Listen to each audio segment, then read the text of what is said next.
ನರೇಂದ್ರ ಸ್ವಾಮಿಯವರು ಹೇಳಿದ್ರು, ನಾವು ಪರಿಸರ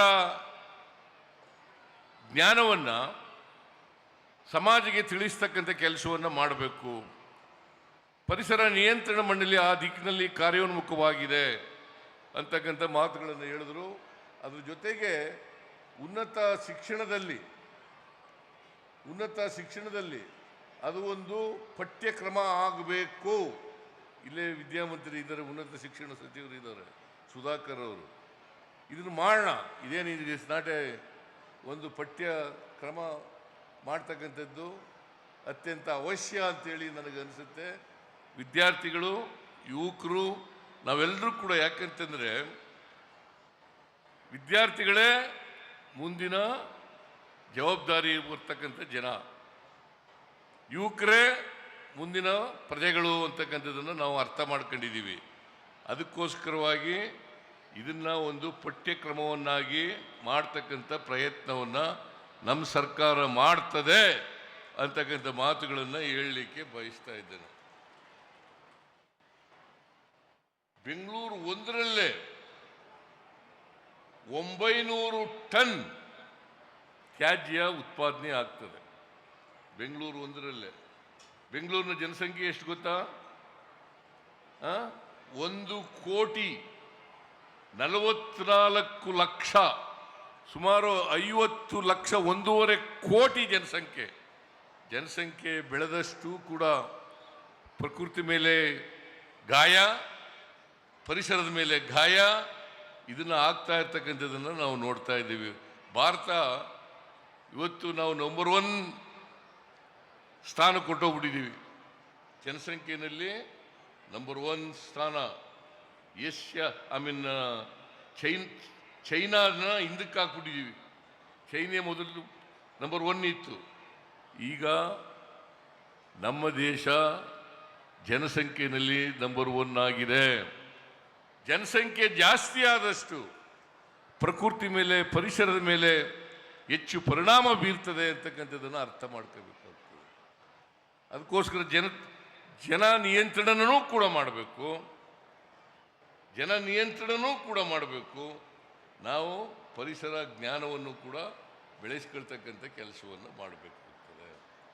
ಇವತ್ತು ಭೂಮಿ ಅನೇಕ ಏಕದಳ ಒಂದೇ ಒಂದು ಬೆಳೆ ಬೆಳೆಯೋದು, ಭೂಮಿನಲ್ಲಿ ರಾಸಾಯನಿಕ ಗೊಬ್ಬರಗಳನ್ನು ಉಪಯೋಗಿಸೋದು, ಇದರಿಂದ ಮಣ್ಣಿನ ಫಲವತ್ತತೆ ಎಲ್ಲ ಕಡಿಮೆ ಆಗ್ತದೆ. ಈಗಿನ ಲೆಕ್ಕಾಚಾರದ ಪ್ರಕಾರ ಸುಮಾರು 43% ಹೆಚ್ಚು ಸಾವಯವ ಇಂಗಾಲ ಕಡಿಮೆಯಾಗಿದೆ. 43% ಹೆಚ್ಚು ಸಾವಯವ ಇಂಗಾಲ ಕಡಿಮೆಯಾಗಿದೆ.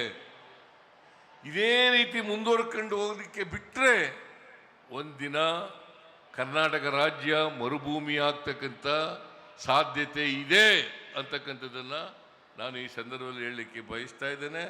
ಅದರಿಂದ ನಾವು ಈಗಲೇ ಎಚ್ಚರಿಕೆಯನ್ನು ವಹಿಸಬೇಕು. ಈ ಎಚ್ಚರಿಕೆಯನ್ನು ವಹಿಸದೆ ಹೋದರೆ ಪ್ರಕೃತಿ ಹಾಳಾಗ್ತದೆ, ಭೂಮಿ ಹಾಳಾಗ್ತದೆ, ಪರಿಸರ ಹಾಳಾಗ್ತದೆ. ಅದಕ್ಕೋಸ್ಕರ ಪ್ಲಾಸ್ಟಿಕ್ ಬಳಕೆಯನ್ನು ನಾವು ಬಳಸ್ತಕ್ಕಂಥದ್ದನ್ನು ನಿಲ್ಲಿಸಬೇಕಾಗ್ತದೆ. ಇದನ್ನು ನಿಲ್ಲಿಸಿದ್ರೆ ಭಾಳ ಉತ್ತಮ ಅಂತಕ್ಕಂಥ ಮಾತುಗಳನ್ನು ಈ ಸಂದರ್ಭದಲ್ಲಿ ಹೇಳಲಿಕ್ಕೆ ಬಯಸ್ತಾ ಇದ್ದೇನೆ.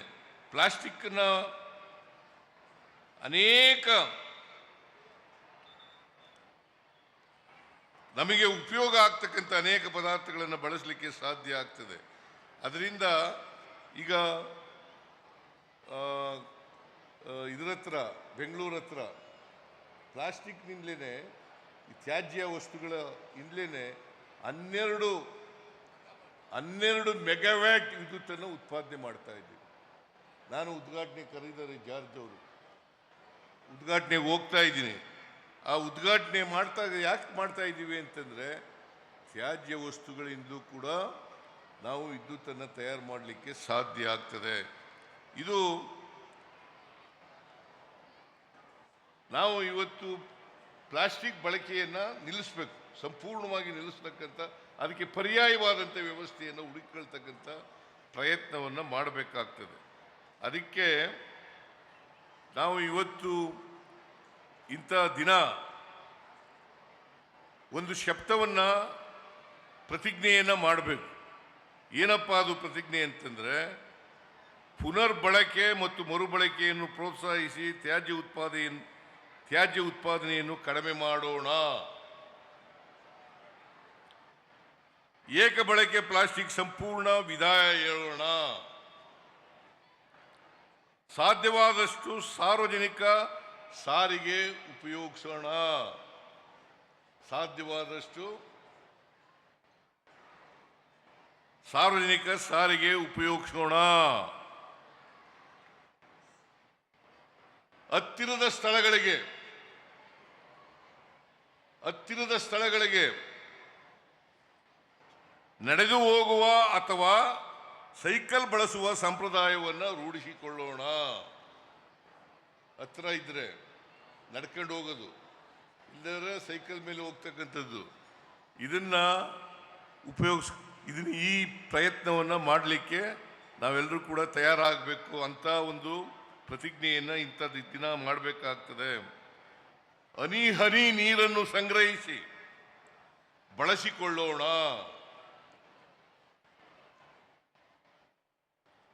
ಹನಿ ಹನಿ ನೀರನ್ನು ಸಂಗ್ರಹಿಸಿ ಬಳಸಿಕೊಳ್ಳೋಣ. ನೀರನ್ನು ಪೋಲು ಮಾಡದೆ ಜವಾಬ್ದಾರಿಯುತವಾಗಿ ಉಪಯೋಗಿಸೋಣ. ನಾಳೆ ಒಂದು ದಿನ ಬರ್ಬೋದು, ನೀರಿನ ಬಳಕೆಯಲ್ಲಿ ನಮಗೆ ಅಭಾವ ಉಂಟಾಗ್ತಕ್ಕಂಥ ಪರಿಸ್ಥಿತಿ ನಿರ್ಮಾಣ ಆಗ್ತದೆ. ಅದಕ್ಕೋಸ್ಕರವಾಗಿ ಹನಿ ಹನಿ ನೀರನ್ನು ಸಂಗ್ರಹಿಸಿ ಇಟ್ಕೊಳ್ಳೋಣ. ಆಮೇಲೆ ಸಾಧ್ಯವಾದ ಮಟ್ಟಿಗೆ ಅಲ್ಲ, ಪ್ರತಿಯೊಬ್ಬರೂ ಕೂಡ ಇದು ಕರ್ತವ್ಯ ಅಂತ ತಿಳ್ಕೋಬೇಕು. ನನ್ನ ಜೀವ ನನ್ನ ಮರ, ನನ್ನ ಜೀವ ನನ್ನ ಮರ ಎಂದು ಸಾಧ್ಯವಾದಷ್ಟು ಗಿಡ ಮರಗಳನ್ನು ನೆಟ್ಟು ಬೆಳೆಸೋಣ. ನನ್ನ ಜೀವ ನನ್ನ ಮರ, ನನ್ನ ಜೀವ ನನ್ನ ಮರ ಎಂದು ಸಾಧ್ಯವಾದಷ್ಟು ಗಿಡ ಮರಗಳನ್ನು ನೆಟ್ಟು ಬೆಳೆಸೋಣ. ಇದು ಪ್ರತಿಯೊಬ್ಬರು ಕೂಡ ಮಾಡಬೇಕಾಗಿರ್ತಕ್ಕಂಥ ಪ್ರಯತ್ನ. ನಾನು ಈ ವೇದಿಕೆಯಿಂದ ಪರಿಸರ ನ್ಯಾಯ ಮತ್ತೆ ಸುಸ್ಥಿರ ಅಭಿವೃದ್ಧಿಗೆ ಕರ್ನಾಟಕದ ಸಂಪೂರ್ಣ ಬದ್ಧತೆಯನ್ನು ಪುನರುಚ್ಚರಿಸುತ್ತೇನೆ.